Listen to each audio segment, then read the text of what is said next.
ଜୟ ଶ୍ରୀକୃଷ୍ଣ। ଆସନ୍ତୁ ଶ୍ରୀକୃଷ୍ଣଙ୍କର ଆଉ ଗୋଟିଏ ମହିମା ବିଷୟରେ ଜାଣିବା।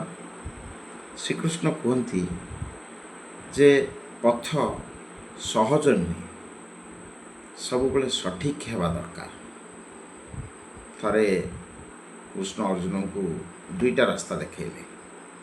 ଗୋଟେ ରାସ୍ତା ଫୁଲରେ ଭରିଥିଲା, ଆଉ ଗୋଟେ ରାସ୍ତା କଣ୍ଟକମୟ ଥିଲା।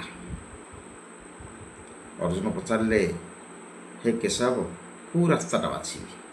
ଶ୍ରୀକୃଷ୍ଣ କହିଲେ, ଯେଉଁ ରାସ୍ତା ତୁମର ଧର୍ମ ଓ ସତ୍ୟକୁ ରକ୍ଷା କରେ ସେହି ରାସ୍ତା ବାଛ। ସହଜ ରାସ୍ତା ସବୁବେଳେ ସଠିକ୍ ରାସ୍ତା ନୁହେଁ।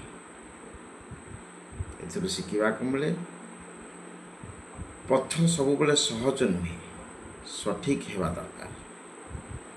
ରହୁଛି। ଜୟ ଶ୍ରୀକୃଷ୍ଣ।